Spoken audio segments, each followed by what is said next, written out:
Olá, pessoal, tudo bem? Sejam bem-vindos a mais um vídeo aqui desse canal. E hoje eu gostaria de falar com vocês sobre a ansiedade. Eu já falei em outros vídeos aqui sobre ansiedade pela mesma perspectiva.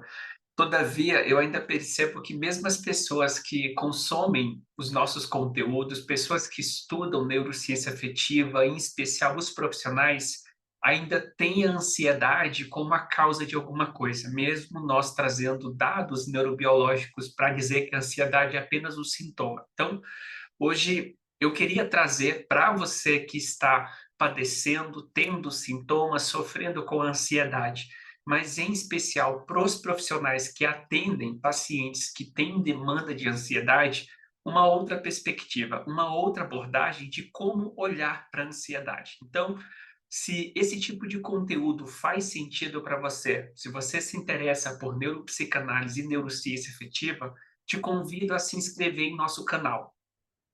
Bom, então falando da ansiedade hoje, o meu convite é falar para você que está tendo crise de ansiedade, que está sofrendo com ansiedade, mas em especial com os profissionais, com os terapeutas, os psicanalistas, os psicólogos que atendem pacientes que têm demandas de ansiedade. E o primeiro ponto assim que eu gostaria de reforçar, e eu falo muito isso, é que a ansiedade, ela é um sintoma. A ansiedade ela não é uma causa de adoecimento. Por que que ela não é uma causa de adoecimento? E eu trago uma evidência neurobiológica para isso. Quando nós estudamos as emoções, os afetos primários, aquelas emoções rudimentares, primitivas, que estão presentes em todos os mamíferos, nós vamos perceber que cada uma dessas emoções, que nós chamamos aqui de 7 necessidades afetivas, tem um circuito emocional, ou seja, uma estrutura cerebral específica, tem uma bioquímica específica, tem uma fisiologia específica e um comportamento específico. Desses 7 afetos, nós estamos dizendo que a ansiedade não se caracteriza como um desses afetos. Ou seja, a ansiedade não é uma emoção primária. A ansiedade não é uma emoção que vem desse processo evolutivo dos nossos antepassados. A ansiedade, ela é uma emoção construída a partir dessas emoções primárias. Nós começamos então, nesse contexto mais social de convivência, a desenvolver novos medos, a desenvolver novas ameaças.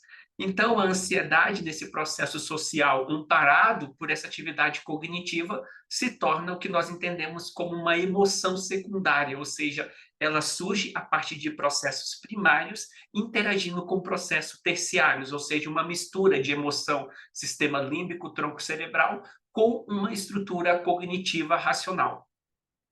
Para isso, nós precisamos entender qual é o contexto dessas emoções primárias, da onde se deriva a ansiedade. Poderíamos pensar no medo. O medo é uma emoção primária, existe uma bioquímica, existe uma fisiologia, existe um circuito emocional que representa, que fundamenta o medo como emoção primária presente não apenas nos seres humanos, mas em todos os mamíferos, para não dizer mais em até mesmo outros, né, animais, répteis, dinossauros, etc. Ou seja, essa é uma emoção primária, porque ela tem esse substrato, tá, evolutivo. Então, dessa forma, nós entendemos que esse afeto, essa emoção primária, medo, é um dos circuitos que pode, dialogando com essa instância terciária cognitiva, gerar uma ansiedade. Nesse sentido, essa ansiedade seria a ansiedade de sobrevivência. A ansiedade que se categoriza por uma ameaça à minha estrutura física, por uma ameaça à minha existência. O fato de ter um predador, o fato de sofrer um assalto, o fato de ter medo em estar em uma estrutura alta, isso é uma ameaça derivada do sistema medo, que traz essa ameaça à minha integridade, à minha segurança física. Mas quando nós olhamos para seres humanos que têm essa estrutura cortical interagindo com essas emoções primárias, nós vamos perceber que a fundamentação primordial da ansiedade como emoção secundária é a rejeição social. Ou seja, a ansiedade, não sendo uma emoção primária, ela precisa derivar dessas emoções primárias para ser construídas. E ela só consegue encontrar isso no sistema fear, que é o sistema de medo, essa integridade física, ou no sistema Panic-Grief, que representa o isolamento social, que representa a rejeição social, que representa o vínculo que todo mamífero precisa. E aí, o convite que eu faria para você é: se você parar para olhar os locais, os ambientes aonde você sente essa crise de ansiedade, os momentos aonde essa crise de ansiedade acontece, no meio da madrugada, enquanto você está deitado, dentro do ônibus, no carro, no trabalho, na faculdade, etc. Observa o local aonde essa ansiedade é desencadeada. Agora, a pergunta que eu faço é: nesse local aonde você ou o seu paciente experimenta essa ansiedade, existe uma ameaça física? Existe uma ameaça à vida dele, à integridade física dele? No trabalho, num consultório como esse, sentir uma crise de ansiedade seria desencadeada por um medo, alguém que poderia chegar aqui e me ferir? Seria desencadeado por alguém que vai ameaçar minha integridade física? Provavelmente não, porque no contexto evolutivo que nós vivemos hoje, temos poucas ameaças, pouquíssimas ameaças à nossa integridade física para desencadear a ansiedade.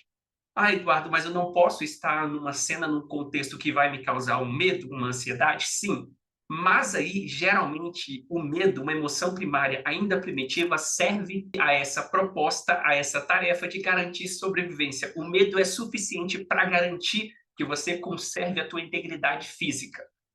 Já a ansiedade, nesse contexto, poderíamos dizer, se não existe aqui nesse consultório, como não existe no trabalho do seu paciente, como não existe na família do seu paciente, na cama do seu paciente enquanto ele está dormindo, uma ansiedade que ameaça a integridade física dele, vamos concluir a partir de uma referência neurobiológica e essa ansiedade não está derivando desse primeiro sistema fear, que seria especificamente o medo. Ou seja, não é uma ansiedade que tem a ver com o medo, Eduardo. Não é uma ansiedade que tem a ver com a minha integridade física. Mas ainda assim, o paciente continua sentindo ansiedade. Mas ainda assim, você continua sentindo ansiedade. Então, a segunda proposta, e encontramos a segunda emoção primária, da onde pode desencadear essa ansiedade, é o sistema Panic e Grief. Basicamente, o sistema Panic-Grief é o que um bebê, ou é o que qualquer mamífero filhote sente ao ser separado do seu cuidador, ao ser separado do seu protetor, ao ser separado da sua mãe. Então, se eu pego um filhote de cachorro, um filhote de gato, ou mesmo um bebê, e distancio, tiro esse filhote de perto da mãe, neurobiologicamente, no cérebro desse mamífero, vai desencadear uma corrente, uma bioquímica que nós chamamos de capa opioide, e esse capa opioide vai gerar uma dor, um desespero tão grande que o bebê, limitado às suas faculdades intelectuais, como os mamíferos, limitado à sua fonética vocal, vão emitir grunhidos. O bebê vai emitir um choro. O passarinho um piado, o gato um miado, etc. Esses grunhidos, em linguagens diferentes, é o que o capa-opioide causa geneticamente em cada um desses mamíferos. Então, eles emitem as ferramentas que eles têm para conseguir trazer o cuidador de volta, para chamar esse cuidador. O passarinho fazendo piado, tentando chamar a mãe, o gatinho miando, tentando chamar a mãe, e o bebê chorando, tentando chamar a mãe. Não porque é um gesto bonito, mas porque dói. Porque capa-opioide gera dor, gera desespero mesmo. Então, nesse primeiro momento, nós temos aqui uma ansiedade que pode estar derivando exatamente desse circuito. Mas eu sou um adulto, eu estou inserido em uma sociedade, eu estou inserido em um grupo. Por que que a minha ansiedade derivaria de eu estar longe de um cuidador?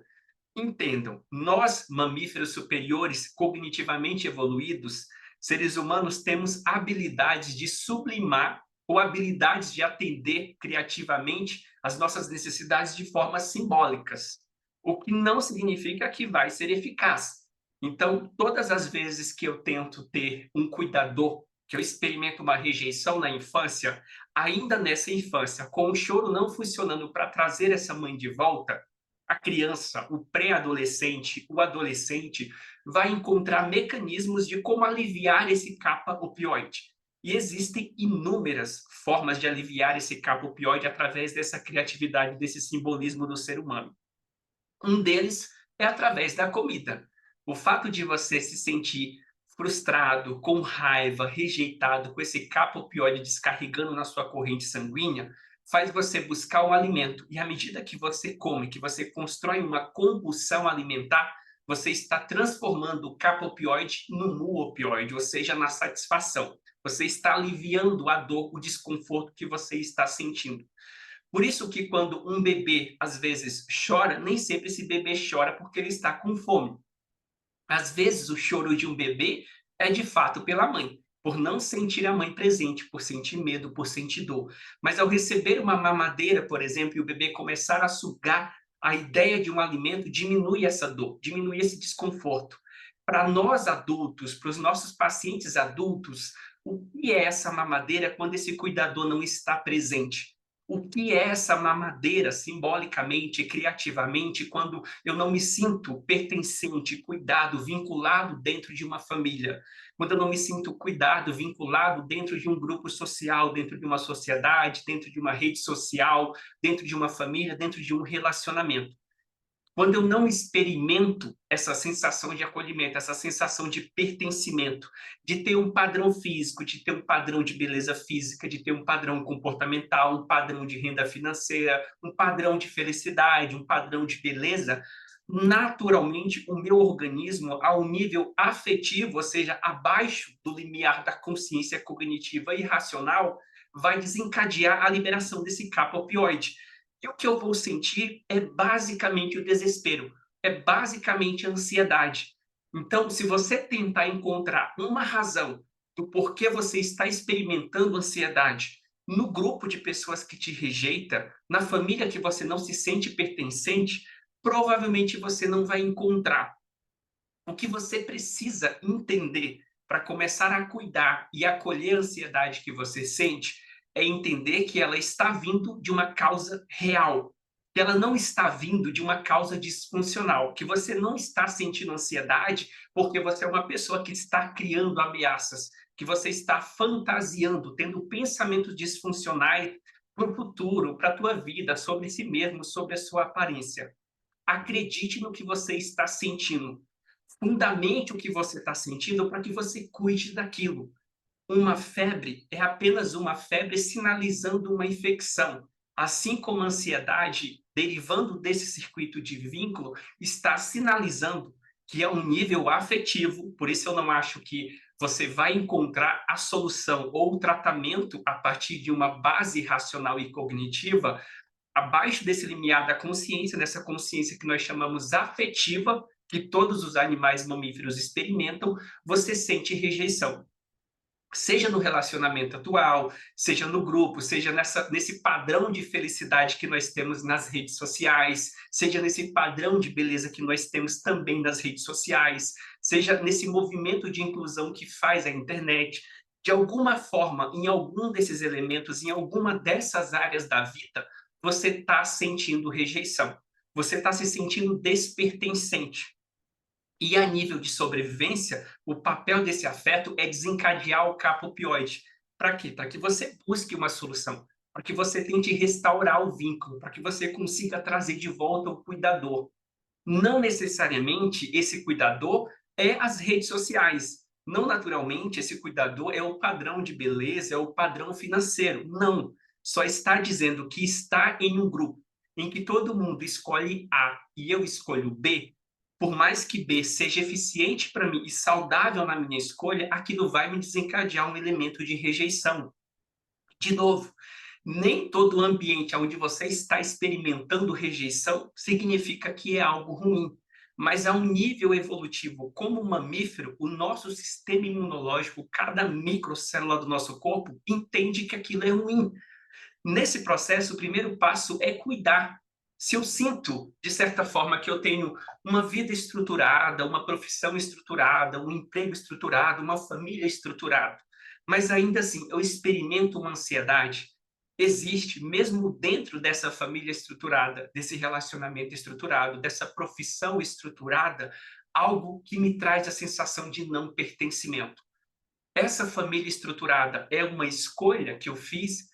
É algo que eu escolhi por mim? Essa profissão que eu exerço é algo que eu escolhi por mim ou foi pelos meus pais? Esse trabalho que eu tenho é algo que eu escolhi por mim ou por obrigatoriedade social? Essa aparência que eu tenho, a profissão, o trabalho, etc., as escolhas que eu faço na vida, estão amparadas por aquilo que faz sentido para mim? Ou é em nome de um pertencimento? É em nome de uma não exclusão? Ou seja, quantas pessoas hoje gostariam de estar fora dos empregos que elas têm? Quantas pessoas gostariam de estar fora das próprias redes sociais, mas não conseguem? Não é porque amam estar nas redes sociais, mas algo impele, obriga o adolescente, obriga o adulto que tem um vício em rede social a estar lá o tempo todo, a ler os comentários o tempo todo, a postar uma foto o tempo todo, a postar uma frase o tempo todo, porque não postar no nosso contexto atual é estar rejeitado, é estar desintegrado. Então, o capitalismo vende a ideia de exclusividade, nos eleva para um lugar de exclusividade e, ao mesmo tempo, ser exclusivo significa estar sozinho, estar isolado. Tem uma música maravilhosa de um cantor chamado Jão. Essa música se chama Monstros. E nessa canção tem uma frase maravilhosa que ele diz assim: sempre lutei por liberdade, mas ser livre me fez só. Basicamente, a liberdade tem esse preço. Você pode ser livre das redes sociais, você pode ser livre dos padrões de beleza, você pode ser livre dos padrões de profissão, você pode ser livre das medidas corporais, etc. Você pode ser livre das postagens no Instagram da vida. Mas esse ser livre, essa liberdade, tem um preço de você estar fora das redes sociais, tem o preço de você estar fora do padrão de beleza, tem o preço de você estar fora do grupo da manada. E não há nada mais assustador para mamíferos que desenvolveram a habilidade social do que estar desintegrado, do que não estar pertencendo a um grupo, por mais disfuncional que um grupo seja. Então, se você está sentindo ansiedade, existe algo impelindo em você, algo desencadeando em você essa sensação de não pertencimento. Essa sensação de não pertencimento vai desencadear essa ansiedade, que é uma tentativa a nível cognitivo, por isso o excesso de pensamento, por isso a ideia dos pensamentos disfuncionais, de tentar encontrar uma solução para restaurar esse vínculo, de tentar encontrar uma solução para restaurar essa integração. Então, a tentativa, ou seja, a constância, a intensidade de pensamentos que uma pessoa experimenta é basicamente o radar da consciência significando para a pessoa que ela tem necessidades não atendidas. Todas as vezes que você tem necessidades não atendidas, aquilo ocupa a tua consciência. Da mesma forma que quando você tem uma necessidade de água no teu organismo, hidratação, e você não ingere água, aquilo fica ocupando o radar da tua consciência. Quando você vai lá, toma água, aquilo sai do radar da consciência porque foi atendido, retorna para a homeostase. Da mesma forma funciona a homeostase emocional. Se você tem necessidades emocionais não atendidas, isso vai continuar no radar da tua consciência. Imagina que a consciência é como uma espécie de farol, é como se fosse uma espécie de lanterna. Então, durante o dia que você tem atividades, que você tem trabalhos, que você tem compromisso, obrigações, esse farol fica mirando, fica girando em torno da realidade, em torno do mundo, em torno dos compromissos. Mas quando você dorme à noite, ou quando você fica sozinho, quando tudo se aquieta, quando as luzes lá fora se apagam, esse farol ele se volta para dentro. E aí ele começa, então, a perceber tudo aquilo não resolvido, todas as necessidades não atendidas, por isso que se torna mais intenso. Se eu, Eduardo, aqui nesse lugar, fazendo esse vídeo para vocês, tenho uma crise de ansiedade, basicamente é claro para mim que essa crise não está vindo de uma ameaça física, de um sistema de medo. Essa ansiedade está vindo do medo da rejeição. Essa ansiedade está vindo basicamente do medo de não ser bom o suficiente, de não falar correto o suficiente, de não ser aceito o suficiente, de não ser elogiado o suficiente. Então, quantas cenas nós experimentamos e vivenciamos no nosso dia a dia, no trabalho, em reuniões, em faculdade, em apresentações como essas, que nós estamos sendo avaliados, que nós estamos nos sentindo expostos. E à medida que nos sentimos expostos e nos sentimos avaliados, existe o risco da rejeição, existe o risco de você não ser bom o suficiente, de não ter o padrão de beleza suficiente, de não ter um Instagram tão curtido e seguido o suficiente. E à medida que você não se sente suficiente nisso, dói, gera capa opioide. Mas o problema é se nós quisermos resolver essa disfuncionalidade dessa ansiedade a partir da racionalização, a partir da cognição. A ideia de dizer que, mas você é uma pessoa bonita, você tem uma vida boa, você tem um trabalho legal, você faz umas coisas interessantes. Esse viés racional, esse viés cognitivo, não resolve o que é de viés afetivo. A ideia de sentir, acolher e reconhecer que a ansiedade aponta para uma necessidade não atendida, para uma ameaça de rejeição, para um não pertencimento, é a primeira oportunidade para você se conectar com essa consciência afetiva e conseguir sentir, conseguir cuidar da sua ansiedade, não tentar se livrar dessa ansiedade, entendendo que ela é apenas um sintoma. Mas se você resolve a tua necessidade de vínculo em outros grupos, com outras pessoas, em outras atividades, a partir de outros grupos e outras atividades sociais, você resolve a causa e o sintoma ansiedade tende a desaparecer. Mas enquanto você insistir, como profissional, em capacitar os seus pacientes a utilizar técnicas diafragmáticas, de atenção plena, para controlar a ansiedade, você está apenas trabalhando paliativamente o sintoma do paciente. Mas à medida que você convida esse paciente e sustenta dentro do vínculo terapêutico, que ele sinta, que ele escute essa ansiedade que fala em forma de sintoma, que fala em forma de afeto, você tem uma possibilidade muito mais assertiva de fazer pela primeira vez esse paciente entender que o organismo dele trabalha para ele e não contra ele. Assim como ele vai sentir sede quando faltar água, porque ele precisa ingerir água para se manter hidratado, ele vai sentir ansiedade, ele vai sentir ameaça de rejeição quando ele não se sentir incluído, pertencente o suficiente. E o problema é que nós estamos buscando esse pertencimento, esse se sentir amado, se sentir acolhido nas redes sociais. Ou seja, estamos sobrepondo a vida real através dessa vida superficial, como se 1000 likes na rede social, na internet, fosse suprir um abraço, um carinho, uma palavra de eu te amo, que a gente nunca recebeu dos nossos pais. Estamos tentando suprir as nossas necessidades afetivas pela visualização, pela racionalização, pela cognição. E isso é um fracasso para qualquer ser humano que tem substratos neurológicos de se relacionar, de ter contato físico, não de agora, mas de um processo longo e evolutivo.